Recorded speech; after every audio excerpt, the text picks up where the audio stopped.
Bonjour, moi c'est Marie-Christine, bienvenue sur ma chaîne. Moi je suis une prof de kitesurf et de snow kite et je voulais aujourd'hui vous offrir en cadeau une formation sur la fenêtre de vent. C'est la première chose que j'apprends aux gens quand je fais un cours de kite. En fait, c'est hyper important à savoir, c'est la base en snow kite et en kitesurf pour vraiment savoir où aller avec notre kite. On le met où en fait?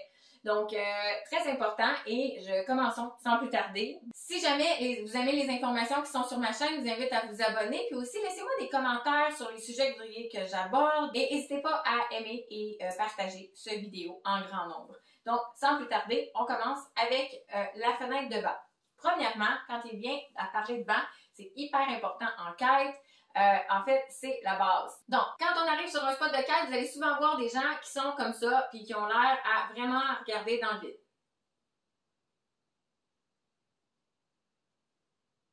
Qu'est-ce qu'ils font? Donc, ces gens-là, qu'est-ce qu'ils font? Ils essaient de trouver le vent avec leurs oreilles. Ça fait un petit peu bizarre à dire, mais oui, ils essaient de trouver le vent avec leurs oreilles. Donc, en kite, vous allez souvent avoir des gens qui ont l'air un petit peu weird, puis qui font seulement déplacer leur tête pour savoir exactement d'où vient le vent. C'est la base pour savoir comment on monte notre kite, puis comment on va rider sur le spot, voir si c'est sécuritaire. Les mains qui sont ouvertes comme ça, c'est qu'à force d'avoir de l'expérience en kite, en fait, c'est que simplement, on sait exactement quand on ouvre nos mains, quelle kite on a besoin. Donc, on arrive sur un spot, puis on dit, ah, ben j'ai besoin de ma 7, ah, j'ai besoin de ma 14, j'ai besoin de ma 10, ma 12. On peut aussi regarder les gens qui sont sur l'eau. Donc, moi, souvent, je regarde, j'essaie de trouver des filles qui ont l'air d'être à peu près mon format, et je vais prendre plus ou moins la même grandeur de kite qu'elles utilisent en ce moment. Mais souvent, on arrive, on met nos mains, puis on le sent. C'est vraiment l'expérience qui rentre. Puis ça, à force de faire du kite, ben vous allez le savoir aussi. Donc aujourd'hui, on parle de la fenêtre de vent. Une fenêtre de vent, c'est pas compliqué. Ça a l'air d'un arc-en-ciel. Ici, c'est, on a midi, 1 heure, 2 heures, 3 heures, 11, 10, 9. Donc, pas très compliqué, c'est une horloge. Quand on est à midi, on dit qu'on est au zénith. Donc, je mets mon kite au zénith, le kite est neutre. On ne fait pas ça quand c'est une tempête de vent avec des grosses rafales parce que sinon, c'est un super party de kite fail. Vous allez vous retrouver dans une vidéo virale sur YouTube. Donc, on met notre kite à midi, c'est au neutre, il n'y a plus de puissance, sauf quand le vent est trop fort. Et aussi, on peut le mettre à 3 heures, on appelle ça en bord de fenêtre. Donc, 9 heures, 3 heures, c'est le bord de fenêtre. Et donc, moi, quand je veux prendre une pause, quand je fais soit en kitesurf ou en snow kite, je mets mon kite délicatement sur l'eau ou sur la neige, puis mon kite va simplement m'attendre là. Donc, il n'y a aucune puissance, c'est arrêté, c'est en bord de fenêtre. Quand on fait du kite, le kite est toujours vers 1h30 ou vers 10h30. Et vous allez voir, quand une personne manque de vent, c'est là qu'on voit les kites commencer à monter puis descendre. Dans le fond, ça, c'est quand on est débutant. On ne remarque pas nécessairement ça, mais quand les kites se mettent à monter et descendre comme ça, c'est parce que la personne a moins de puissance. Fait que là, elle se met à caler ou à ralentir en snow kite et elle se met à générer de la puissance en bougeant son kite. Donc, on le fait d'un côté ou on le fait de l'autre. Maintenant, quand vous allez commencer à faire du kite, vous allez commencer probablement avec un trainer kite. Et là, vous allez vous dire, j'ai un trainer kite, je vais apprendre par moi-même à faire du kite. Puis la première erreur que vous allez faire, c'est prendre votre trainer, le monter dans les airs, dire je suis un super pro maintenant, je suis prêt pour la compétition mondiale de kite. Et vous allez faire ça.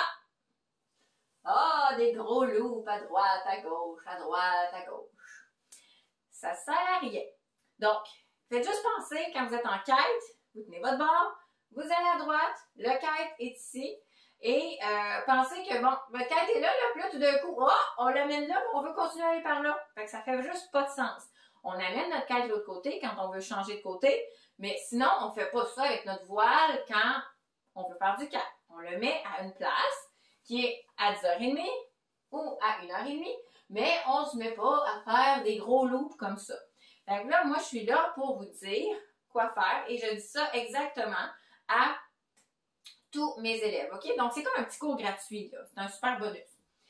Donc, vous achetez un trainer, c'est super, ça coûte pas cher, puis ça vous permet de vous pratiquer, puis c'est vraiment, c'est une belle façon d'apprendre, en fait. Donc, premier petit exercice que je vous dirais de faire, vous amenez le kite à midi et vous essayez de le tenir là. C'est pas super facile au début. Des kites, des trainer kites, c'est vraiment rapide, c'est petit, donc c'est facile de l'échapper. Il faut aussi penser qu'un kite, un tout petit kite, c'est réactif et que vous avez à peu près un 20-25 mètres de ligne de temps de réaction. Donc, il faut penser à ça. Donc, quand vous tirez, le temps, si vous voyez que votre kite est en train de tomber par terre, il y a un petit temps de réaction pour qu'il remonte. Fait qu'il faut toujours calculer ce petit temps de réaction-là. Donc, numéro 1, on l'amène à midi, on essaye de le contrôler là. Ensuite, je vous dirais, essayez de le faire seulement midi 2. Midi 2. Donc, on essaie de l'amener sans dépasser. On ne dépasse pas l'autre côté. Quand on arrive ici, on retire de l'autre côté. On retire à droite. Donc, on fait midi 2. Midi 2. Donc, on fait juste se promener comme ça. Et une fois on se pratique de l'autre côté aussi, midi 10, midi 10. On fait des petits allers-retours comme ça. Et donc, une fois qu'on se sent à l'aise, on essaie de le garder à 1h30 ou à 10h30. Donc, une fois qu'on est capable de le garder steady, donc on le garde ici stable à 10h ou à 10h30 ou à 1h30, bien c'est génial parce que c'est ça qu'on a besoin quand on fait du kite. Dans le fond, quand vous allez voir des gens faire du kite, c'est rare que le kite bouge. Le kite va bouger si la personne a besoin de se générer de la puissance. Mais sinon, le kite va être généralement à 1h30 ou à 10h30, puis il reste là. Puis là, ben, on peut se promener. Donc, c'est ça vos exercices à faire tout simplement, puis tout dépendant de votre capacité à contrôler un trainer kite. En fait, des fois, ça prend 5 minutes. En 5 minutes, je me dis, bon, ben, let's go, on s'en va avec le vrai kite. Des fois, ça peut prendre une demi-heure. Donc, faites juste vous pratiquer puis vous dire que y a un temps de réaction, puis un trainer kite, c'est petit et c'est assez rapide. Fait qu'on essaie de se promener midi 2, midi 10 et on essaie de le garder steady. Maintenant, il y a une chose en kite qu'il faut savoir et c'est ici, on appelle ça la power zone. La power zone, c'est là que tous les meilleures vidéos de fail de kite arrivent. Donc, la power zone, c'est dans le fond, c'est directement en avant de vous. C'est là que le vent arrive. Donc, si jamais votre kite commence à descendre en avant de vous parce que vous tirez trop sur la barre, pas un trainer, je parle d'un vrai kite, vous tirez trop sur la barre. Donc, le kite, tranquillement, va se mettre à descendre en avant de vous. Oh là là! Il descend dans la power zone. Et là, vous vous mettez tranquillement à le relâcher. Boum! Ça part. Et c'est là qu'arrivent les plus beaux face plant, qu'on appelle, ou des Superman jump. Donc, Superman jump, vous pouvez vous dire que c'est un saut de Superman. Et face plant, c'est la face qui se plante dans le gazon, dans l'eau ou sur la neige. Fait que ça peut faire très mal, c'est très dangereux. Fait que la power zone est à éviter, OK? Parce qu'il y a beaucoup de puissance ici. La power zone, on l'utilise quand on est en light wind. Donc, le vent est vraiment pas puissant. On peut amener notre kite tranquillement dans la power zone. On utilise une certaine technique pour que le kite puisse remonter dans les airs. Si le kite, par exemple, est dans l'eau ou sur la neige, puis le vent est vraiment pas fort, on l'amène dans la power zone et on le remonte avec la puissance du vent parce que le vent est pas fort. On fait jamais ça quand le vent est fort parce que de toute façon, on n'en aura pas besoin. On va avoir juste à glisser notre kite en bord de fenêtre et le remonter doucement. Même chose d'un côté ou de l'autre. Donc, ici, c'est la power zone.